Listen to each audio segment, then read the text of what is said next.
Gasparilla, the legend of Jose Gaspar. You see, Jose wasn't just a pirate.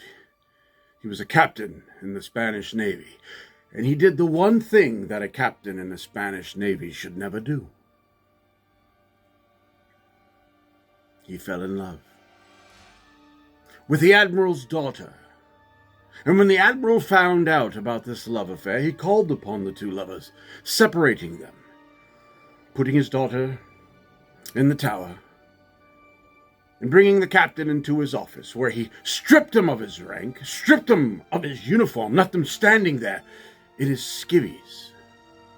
And the good captain looked at the Admiral and said, "Aye, you have taken everything from me. But now I shall take everything from you.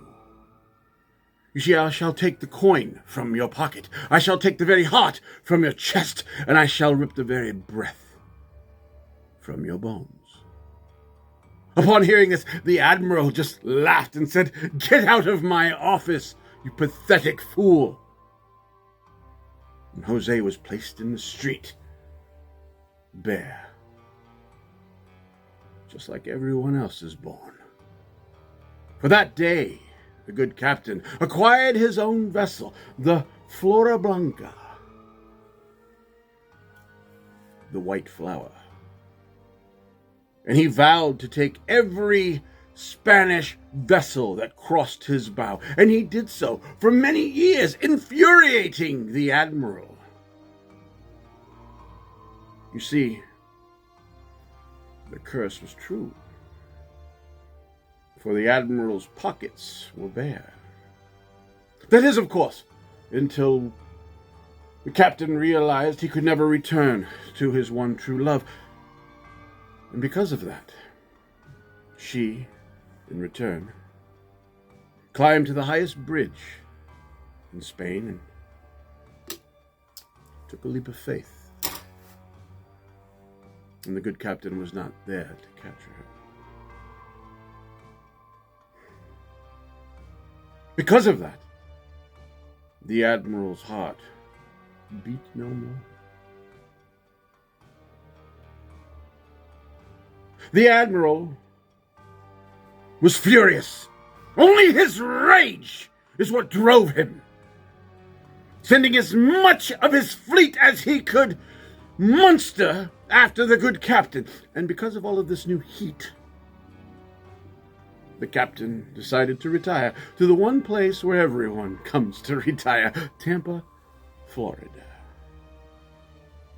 Now, legend has it that the good captain was somewhere in the Bay Area, on an island, possibly Shell Island, maybe Harbor Island, maybe even Davis Island, where he was about to disperse all of the bounty that he had acquired over the years to his crew. You see, he was a very good captain, and they were a very loyal crew. And at that moment, as they were dividing up the treasure, one of the crewmates leapt to his feet and said, "Captain, out in the bay! A Spanish vessel, aye." And the good captain looked at his crewmates and said, "How about it, lads? One last adventure with your good captain." And they all screamed, "Aye!" They all leapt on to the White Flower, leaving just a few of the crew members behind to guard the treasure. But you see, as they sailed toward that Spanish vessel, it started acting differently in the water. The colors came down from the mast, and a new color rose that day, a color Jose was not familiar with. You see, it was the colors of the red, white, and blue. It was the very first battleship in the United States Navy, the Enterprise, on its maiden voyage to capture pirates in the Caribbean. But it was too late, you see. As the Enterprise came alongside the White Flower, they boarded her, and the crew fought gallantly, but it was no use. They were outmanned, they were outgunned. And the good captain, knowing full well of his destiny, ran to the bow of the vessel, wrapped the anchor chain around his waist, and said, "You shall not capture the good captain alive!" He leapt into the briny deep, never to be seen again.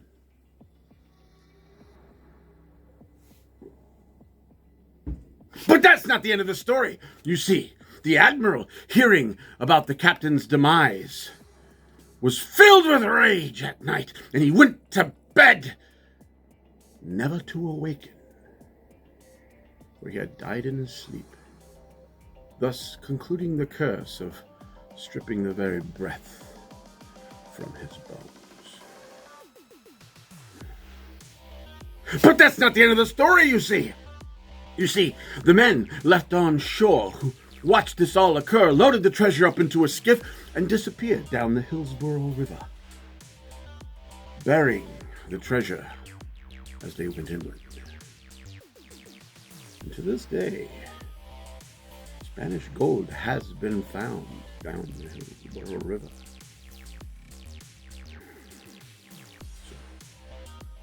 So, myth, legend. The good captain, Jose Gaspar, is forever tied to the Tampa Bay area. And it shall be.